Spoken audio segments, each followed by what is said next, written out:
Buenas tardes, hermanos. Les pido que mantengan sus Biblias abiertas, por favor, en Éxodo, capítulo 4, versículos del 1 al 17. De muchas maneras, el libro de Éxodo es la historia de cómo Dios acompaña a su pueblo para vivir conforme a su voluntad, para que su pueblo viva conforme a su voluntad. Nosotros, como parte del pueblo de Dios, a través de Jesucristo, el Hijo de Dios, el Señor sigue acompañándonos y su palabra está con nosotros para guiarnos también, para vivir su voluntad. De muchas maneras, nosotros somos como Moisés, como Israel, tercos, necios, poniendo excusas. El pueblo del Señor también fue así, en Éxodo lo vemos. Pero el Señor seguía siendo fiel y sigue siendo fiel. De eso es lo que de manera general nos habla el libro de Éxodo, y vamos a ver un aspecto de cómo el Señor nos acompaña también, siguiendo siendo fiel, y para que nosotros también vivamos conforme a su voluntad. Vamos a orar antes de iniciar. Padre Santo, gracias por la oportunidad que nos das de abrir tu palabra, de leerla, Señor, y disponernos en este tiempo a meditar en ella a través de la exposición y al escuchar tu palabra. Te rogamos que tu Espíritu Santo obre en nuestras vidas de tal manera, Señor, que seamos sensibles a tu voz, que podamos, Señor, obedecer conforme a tu voluntad, que podamos agradarte en todo, Señor, y que podamos también ser transformados por tu palabra. Oramos en el nombre de Cristo Jesús. Amén. Independientemente del tiempo que lleves en el ministerio, según el ministerio que tengas, ya sea como pastor, estés como seminarista en teología o en música, en algún momento o quizá en muchos momentos hemos experimentado esta sensación de incertidumbre en el ministerio, de sentirnos inseguros, de temor. Quizá nos hemos visto pesimistas ante las circunstancias que acontecen en nuestros campos, en nuestras familias, en nuestra propia vida como cristianos. Más de una vez yo me he sentido incapaz del ministerio que el Señor ha puesto en mis manos, tanto en la iglesia como en el seminario. Aún como esposo, a veces me he sentido incapaz. Y creo que cada uno de nosotros en nuestras diferentes historias y contextos hemos experimentado esto. Mucho más cuando vemos los estándares que pone Dios en su palabra y que no los va a rebajar por nosotros, ¿verdad? Quizá nos podemos sentir de esta manera. Bueno, nos sentimos incapaces ante las diferentes tareas que tenemos que cumplir en el ministerio al que hemos sido llamados. Ese sentir no solo nos hace muchas veces postergar lo que tenemos que hacer, ¿no? Como dicen ahora, procrastinar, ¿no? Posponer lo que tenemos que hacer, tareas que tenemos que realizar. Hacer las cosas de forma quizá mediocre, ¿no? Por el sentir que tenemos de somos incapaces, no podemos, nos sentimos inseguros. Quizá eso nos lleva a la mediocridad, ¿no? Bueno, más ahí, más que llevarnos a estas situaciones, muchas veces con ganas de ya renunciar, tirarlo todo, ese sentir revela algo aún mucho más profundo en cuanto a nuestra relación con Dios. Revela nuestra incredulidad. Nosotros cantamos, leemos, muchas veces oramos diciendo quién es Dios, diciendo creer en un Dios soberano, poderoso, pero en medio de nuestro propio llamado, cualquiera que sea, nuestra forma de reaccionar ante las circunstancias, ante lo que el Señor nos llama a hacer, revela que lo que cantamos con nuestra boca, expresamos con nuestra boca, no es lo que hay en nuestro corazón o realmente creemos. Revela nuestra incredulidad ante un Dios que es soberano. Por eso el día de hoy, hermanos, necesitamos realmente creer y depender de Dios para cumplir con el llamado que nos ha dado. Todos aquí necesitamos, y es el llamado de Dios para nuestras vidas, creer y depender de Dios para el llamado que nos ha dado. ¿Cómo podemos hacer tal cosa? ¿No? Y yo sé que aquí todos de alguna manera, si nos preguntan, ¿crees en Dios? ¿Dependes de Dios? Vamos a decir sí, ¿verdad? Pero hoy te llamo a ti, me llamo a mí mismo, ¿verdad? A poder considerar por qué el Señor nos habla de esta manera, como revelando nuestra incredulidad y llamándonos a creer y a depender de Él. ¿Cómo podemos entonces luchar con nuestra incredulidad, con nuestra incapacidad muchas veces en el ministerio?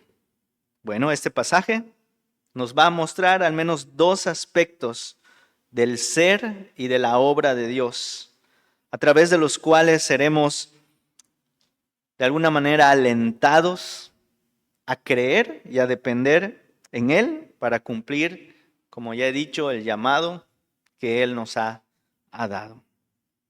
Bueno, vayamos a nuestro pasaje entonces, desde el versículo 1.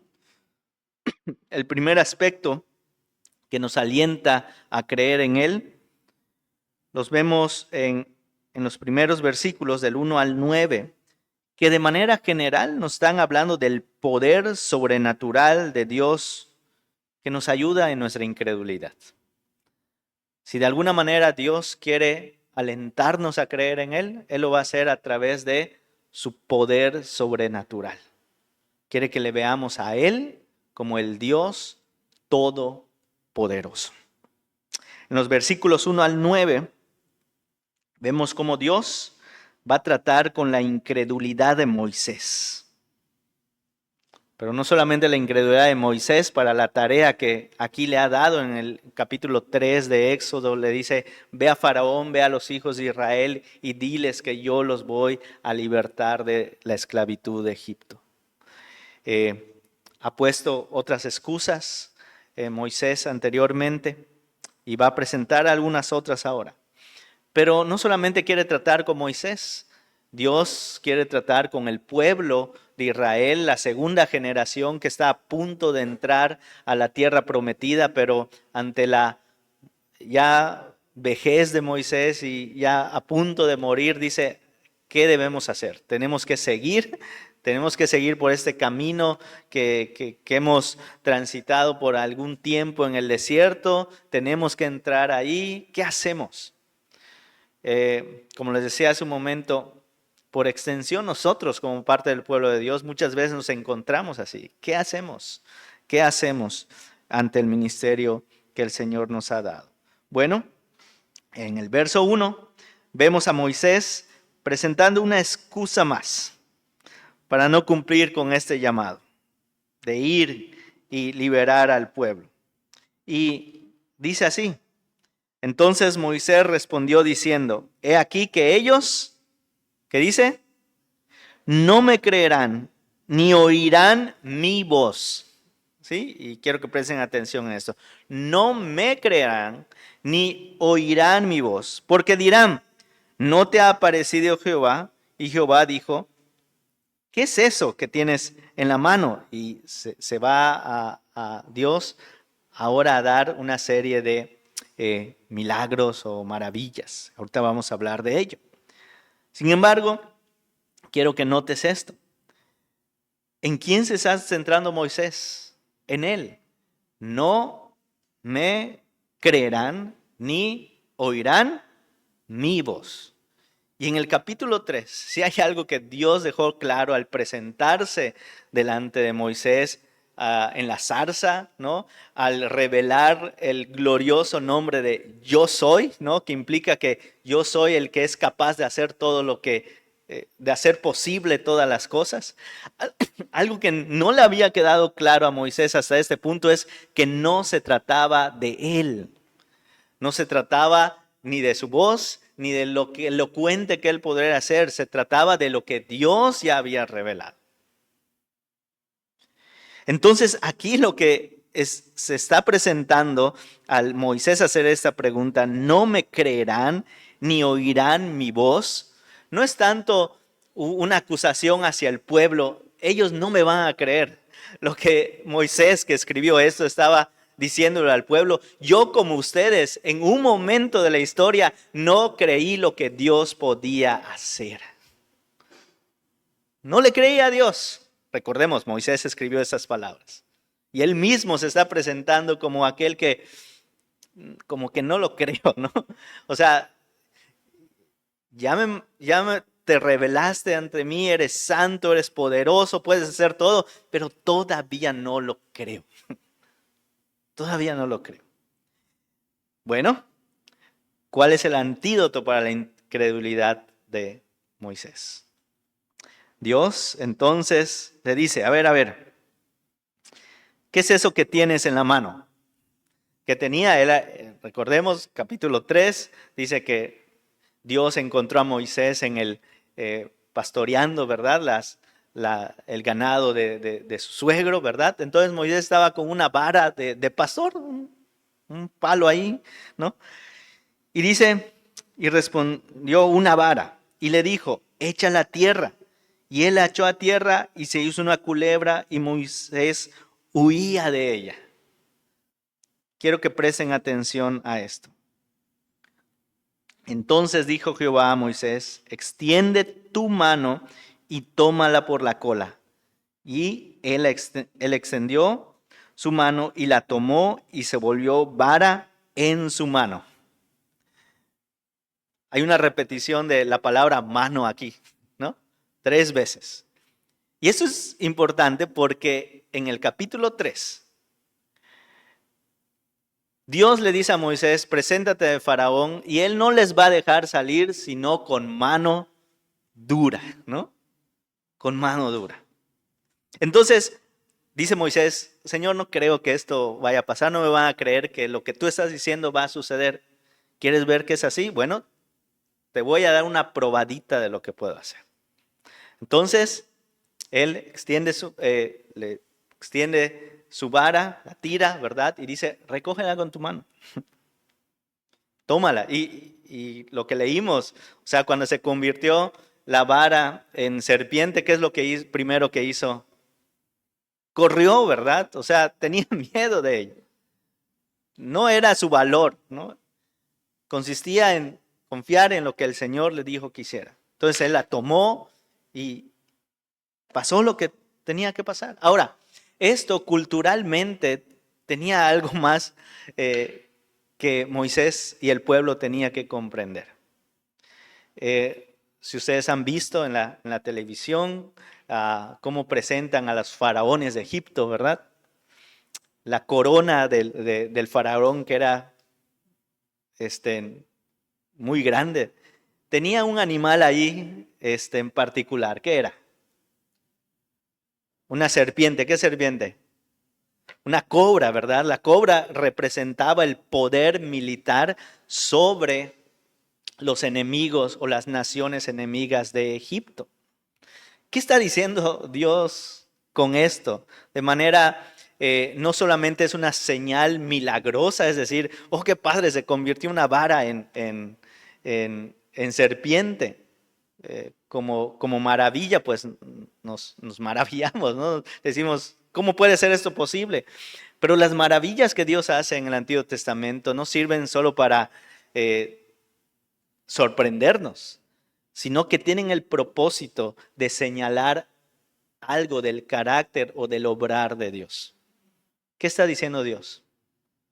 Esta serpiente que representa el poder de Egipto, hasta tú que le tienes miedo, a través de mi poder la vas a tomar con la mano y lo vas a vencer. Por eso tienes que creer, porque yo soy más poderoso que Egipto. Pero sigue diciendo, por esto creerán. ¿Cuál es el propósito de esta maravilla, de esta señal? Que crean, ¿verdad? Que se te ha aparecido Jehová, el Dios de tus padres, el Dios de Abraham, el Dios de Isaac, el Dios de Jacob. Bueno, hay mucho que hablar de esto. Simplemente aquí podríamos decir, Dios le está recordando el mismo Dios poderoso que ahora está haciendo esta señal, es el que ha estado con tus padres y estará contigo, ¿sí? Entonces, le dijo además Jehová, mete ahora otra vez tu mano, ¿no?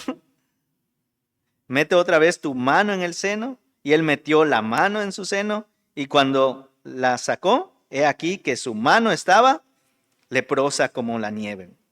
Una enfermedad, ¿no? Y sabemos por Levítico y también en el Nuevo Testamento que para los judíos, ¿no? La lepra era algo que los descalificaba, ¿no? Ni podían estar entre la comunidad. Bueno, esto hace. Y dice, vuelve a meter tu mano en tu seno. Y él volvió a meter su mano en su seno.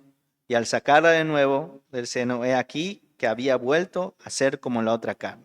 Y dice, si aconteciere que no te creyeren, ni obedecieren a la voz de la primera señal, creerán por la voz de la postrera. Si no te creen que yo soy más poderoso que el poder militar de Egipto, creerán por esto.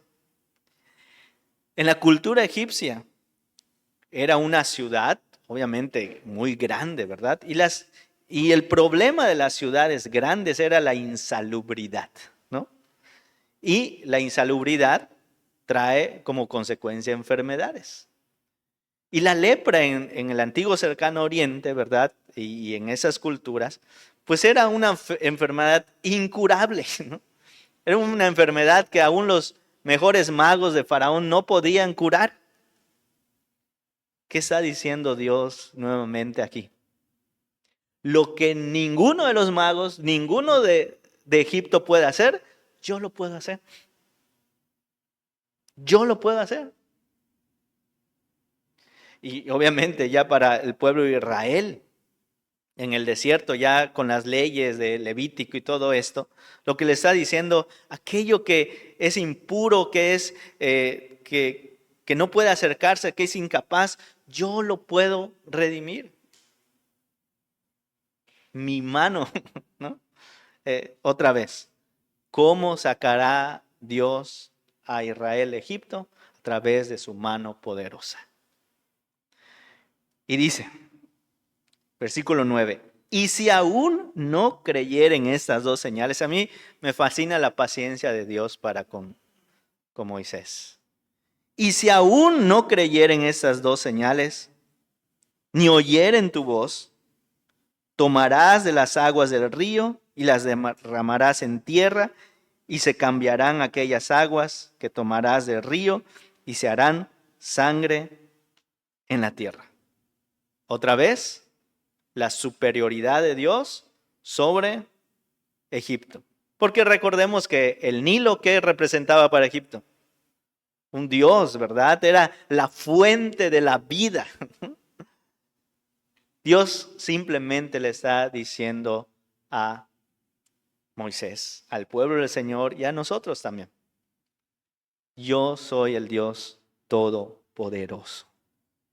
Poderoso sobre los enemigos, sobre la enfermedad, sobre aquello que muchas veces creemos que nos puede salvar y nos da vida, como el Nilo en el caso del... Yo soy poderoso.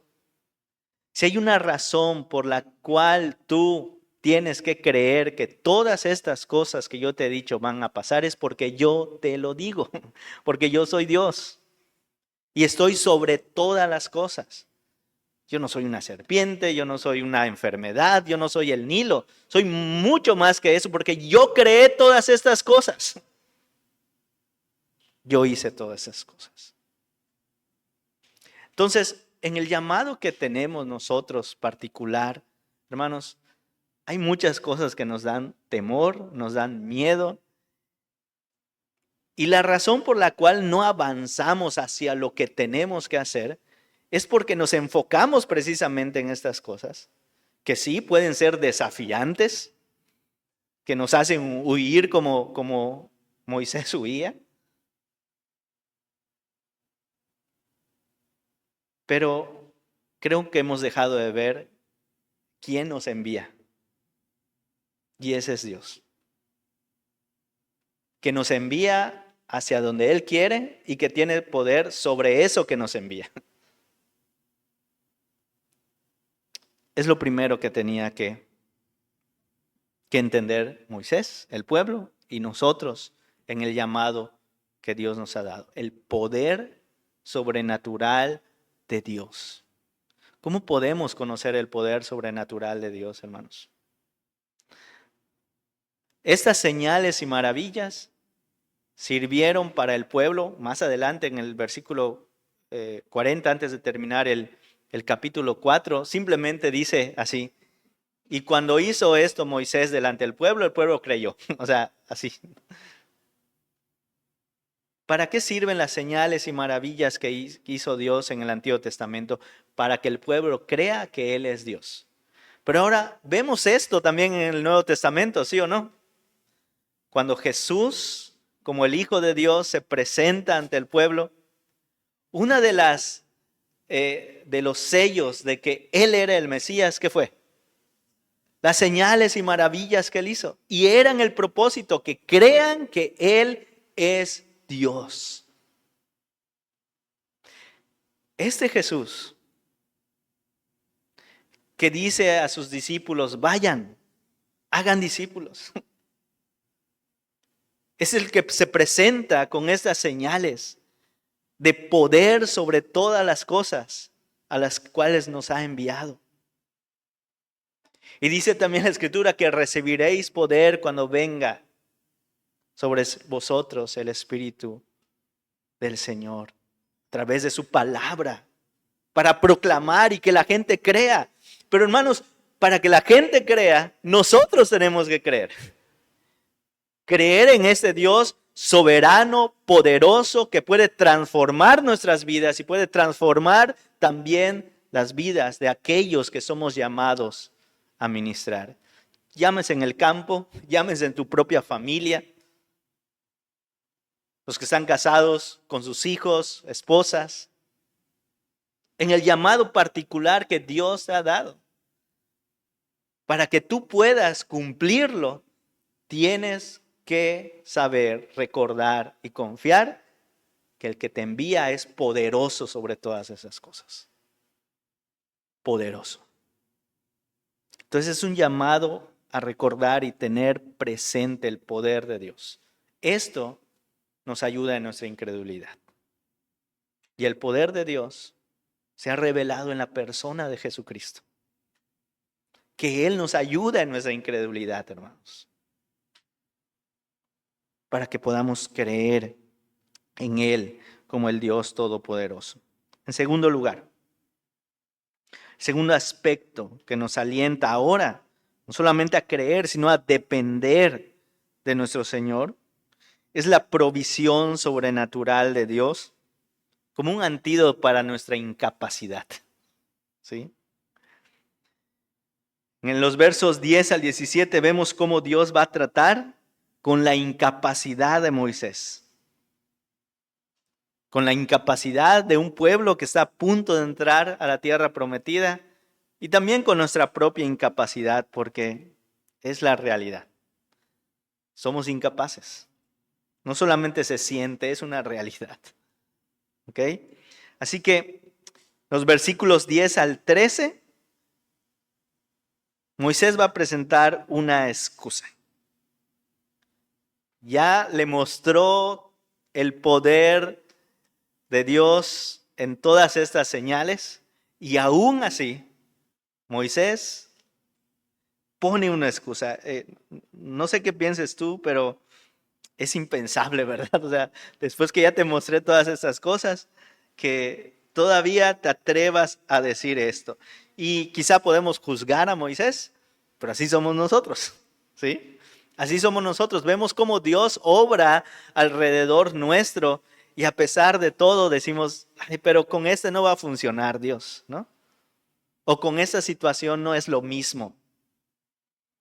Bueno, dice: entonces dijo Moisés a Jehová: ay, Señor, nunca he sido hombre de fácil palabra, ni antes ni después de que tú hablas a tu siervo, porque soy tardo en habla y torpe de lengua. Ahora, en el capítulo 1, el capítulo 2, perdón, antes de que Dios le revela a Moisés, ¿qué es lo que hace Moisés? Él sale, ¿no? Y va y mata al egipcio y quiere hablar con el pueblo y el pueblo lo rechaza. O sea, él ya había hecho un intento, ¿no? Así que, así muy tartamudo o algo, creo que no era. Aquí era una cuestión más de, ya lo intenté, Dios, ya lo intenté. O sea, no va a funcionar. Entonces le dice, mira, ni antes, ni desde que tú hablas con tu siervo, eh, he hablado bien, porque soy tardo en hablar y torpe de lengua. O sea, ni antes ni ahora que ya te me presentaste, Señor, ¿qué ha cambiado en mí? Sigo siendo el mismo, ¿no? Y es que a veces esperamos que las cosas cambien para poder hacer el llamado del Señor. Es una excusa que está diciendo, Señor, si yo viera que hay algo distinto en mí, entonces te creería, pero sigo siendo el mismo. ¿Y qué hace el Señor? Y Jehová le responde, a ver, una pregunta retórica, ¿quién dio boca al hombre? ¿O quién hizo al mudo y al sordo y al que ve y al ciego? ¿No soy yo, Jehová? Ahora pues ve, y yo haré con tu boca y te enseñaré lo que hayas de hablar. Entonces aquí Dios le está diciendo, no le está diciendo, a ver, ¿qué tengo que hacer, verdad? ¿Qué tengo que cambiar en ti para que hagas? No, Dios le está diciendo, no se trata de ti, se trata, ¿quién puede hacer las cosas que quiera hacer? ¿Quién le puede dar al ciego la capacidad de ver? ¿Quién le puede dar al sordo la capacidad de escuchar? Al mudo la capacidad de hablar. ¿Quién lo puede hacer? Yo. ¿Quién puede hacer que alguien que no sabe hablar y que es tartamudo haga lo que yo le he mandado a hacer? Yo. Nuevamente, se trata de Dios. Se trata de Dios. Ahora que, y es la forma en que yo lo leo, déjate de estas cosas, ve, ¿no? Que yo estaré contigo y te daré lo que necesitas. Esa es la provisión de Dios.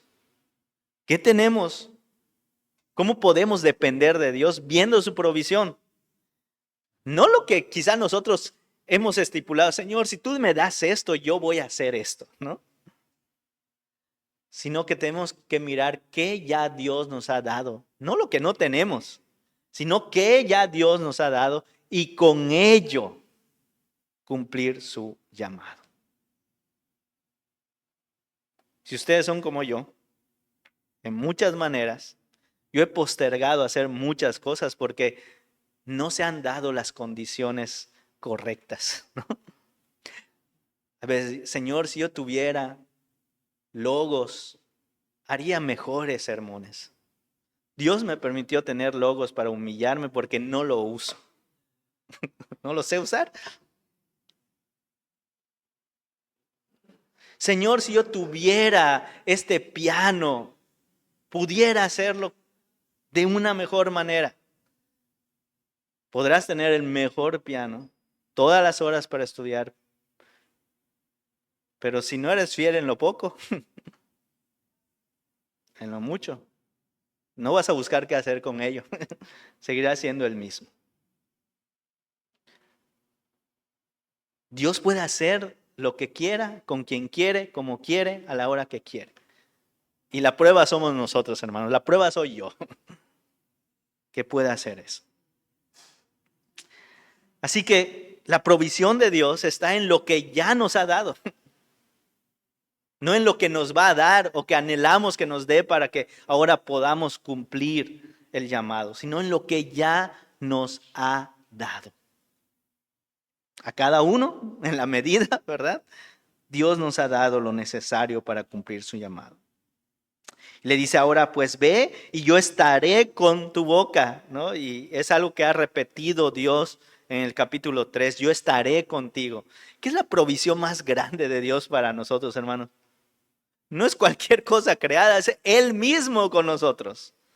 Y dice, yo te enseñaré lo que tienes que hablar, yo te daré el mensaje que tienes que decir, no te tienes que preocupar por lo que vas a decir. Y esto para los que predicamos muchas veces, hermanos, ¿qué voy a decir? Pues el Señor ya nos ha dado su palabra. ¿Qué tenemos que decir? Tenemos que ser diligentes, claro, en lo que el Señor nos llama a hacer, pero ya nos ha dado qué decir. Y este no es un llamado a esperar que Dios, ¿verdad?, pues me diga lo que tenga que decir y no preparo nada, ¿no? Y que el Espíritu Santo me ilumine al pararme o hacer o no practicar y lo como salga. No es un llamado a la mediocridad, hermanos. Es un llamado a hacer lo que tenemos que hacer y confiar en las herramientas que Dios nos ha dado para cumplir el trabajo que nos ha dado. Y podríamos decir, Moisés ya con esto seguramente ya va a hacer lo que tiene que hacer. Pero, oh sorpresa, capítulo 13. Y le dijo, ay Señor, envíate ruego por medio de aquel que debes enviar. Y en el lenguaje original, una posible traducción es esta. Señor, haz lo que quieras. Envía a quien tú quieras. ¿Alguna vez hemos hecho así? Cuando ya nos encerraron por todas partes, damos excusa tras excusa y ya no nos queda de otra, pues decimos, pues ni modos, ¿no? Dios le estaba diciendo, Moisés le estaba diciendo a Dios, no tengo más excusas para ti, haz lo que quieras, ¿no? Un sentido de, Señor, lo voy a hacer, pero no estoy de acuerdo. Yo creo que te equivocas, creo que puedes mandar a alguien mejor que yo. ¿Se dan cuenta de la insensatez de Moisés? Es nuestra misma insensatez muchas veces. Es nuestra propia insensatez. Entonces Jehová se enojó contra Moisés. Y este es un antropomorfismo, antropopatismo, ¿no? Donde de alguna manera el escritor bíblico está tratando de mostrar una emoción de Dios a nuestro nivel, ¿no? Y en el lenguaje original se enojó, se traduce como literalmente la nariz de Dios se enrojeció, ¿no? Esta idea, ¿te has molestado alguna vez por algo y queda rojo, verdad? Es la manera de mostrar el desagrado. O sea, Moisés, si sigues así, ¿verdad? O sea, esto no me agrada. Hermanos, nuestra incredulidad, este sentido de, ay Señor, soy incapaz, no puedo hacer estas cosas, es algo de lo que Dios se desagrada. Se desagrada porque la mirada nuestra está puesta en nosotros y no en Él. Lo que les agrada a Dios es que sigamos tan puestos nuestros ojos en nosotros mismos, en nuestras capacidades, en lo que creemos que podemos o no podemos hacer, y no en el llamado, el poder y la provisión que Dios nos ha dado. Entonces Jehová se enojó contra Moisés, se desagradó de lo que él dijo y dijo, ¿no conozco yo a tu hermano Aarón, levita, y que él habla bien? Y aquí que él saldrá a recibirte y al verte se alegrará en su corazón. Tú hablarás a él y pondrás en su boca las palabras, y yo estaré con tu boca y con la suya, y os enseñaré qué hayáis de hacer. Él hablará por ti al pueblo, y él te será a ti en lugar de boca, y tú serás para él en lugar de Dios, y tomarás en tu mano esta vara con la cual harás las señales. Y aquí no es que Dios dijo, bueno, necesitas a Aarón, yo te lo voy a dar, ¿no? Aquí Dios le está diciendo, ¿crees que yo no sé lo que necesitas? Y más adelante en el pasaje vemos cómo esto que Dios le dijo, Aarón va a salir a tu encuentro y te va a recibir y va a hacer todas estas cosas. ¿Crees que yo no he pensado en estas cosas? ¿Crees que no me he dado cuenta de tu incapacidad? ¿Sabes cuál es la manera en que voy a hacer que hagaslo? A través, ni siquiera tú me lo tienes que pedir, porque Moisés no dijo, envía a mi hermano Aarón, ¿no? Él dijo solamente haz lo que quieras, envía a quien quieras enviar. Dios lo que está diciendo, antes de que tú pensaras en eso, yo ya pensé en eso.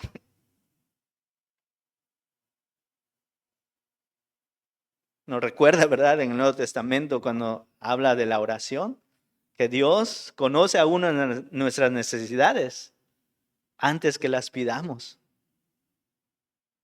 Ese es nuestro Dios, el cual, hermanos, está más preocupado que nosotros muchas veces. Y se ocupa más que preocupación, se ocupa más de lo que necesitamos que nosotros muchas veces. Él está proveyendo lo que necesitamos. Si Él nos envía, Él nos provee. Y en eso tenemos que depender para nuestro llamado. No en depender de lo que tenemos o no tenemos, sino depender de lo que Dios hace, puede hacer, y Él ya ha provisto de antemano para nosotros. Aquí Dios está llamando a Moisés a depender de Él. Y la manera en que lo hace, mira, yo soy Dios, yo puedo hacer lo que yo quiera. Yo puedo hacer que sordos escuchen, que ciegos vean, que mudos hablen. Y eso es lo que Jesús le dice también a Juan el Bautista cuando envía a sus discípulos en medio de circunstancias donde Juan el Bautista ya había dicho, ese es el Cordero de Dios que quita el pecado del mundo, ¿no? Pero unos días, meses después, se encuentra Juan el Bautista, ¿cómo? Encerrado en la cárcel y duda. ¿Será este? Y envía a sus discípulos y los discípulos le preguntan, discípulos de Juan le preguntan a Jesús, ¿eres tú el que ha de venir o esperamos a otro? ¿Cuál es la respuesta de Jesús? Los ciegos ven, los cojos andan. Esa es su respuesta. ¿Qué tenía que hacer Juan el Bautista ahí? En medio de sus circunstancias, seguir dependiendo de este Dios que se había revelado en la persona de Jesús. Es lo mismo que nosotros tenemos que hacer ahora. En medio de nuestra incapacidad, porque lo somos, tenemos que confiar que Jesús, quien nos envía a ser discípulos en los diferentes contextos que nos ha llamado, Él nos capacita, Él nos da lo necesario, Él prevé lo que necesitamos. Y si nos podemos ver nuestras vidas ministeriales, hermanos, podremos ver cómo Dios ha hecho eso. Si tú miras atrás, tú podrás dar fe de cómo Dios ha provisto de cosas que ni tú pensabas que las necesitabas. ¿Y sabes qué? Ese Dios lo seguirá haciendo.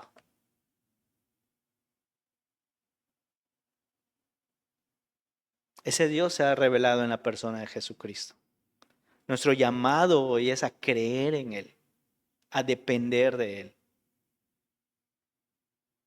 Creer que este Jesús que se encarnó, que vivió, que fue crucificado y que ha resucitado, es a través del cual podemos llevar a cabo la obra que Él mismo nos ha encargado. Él ha hecho lo necesario para que tú y yo, el día de hoy, simplemente obedezcamos. Hay incertidumbre, hay inseguridad, hay temor, hay un sentido de incapacidad. Muchas veces sí es parte de nuestra naturaleza caída.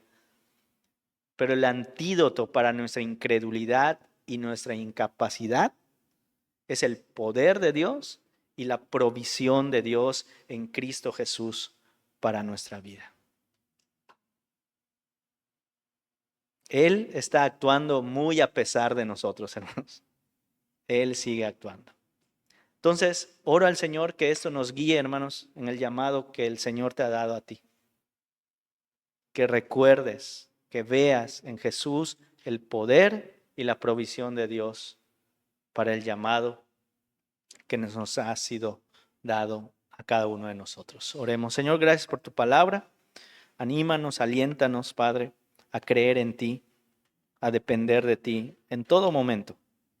Cuando sintamos desfallecer, cuando sintamos, Señor, estas ganas de renunciar muchas veces, recordemos que tú eres poderoso sobre todo, que tú, Señor, nos provees también de todo, porque Jesucristo, nuestra provisión, Señor, en Él creemos y en Él dependemos. Gracias por tu palabra en esta tarde, en el nombre de Cristo Jesús. Amén.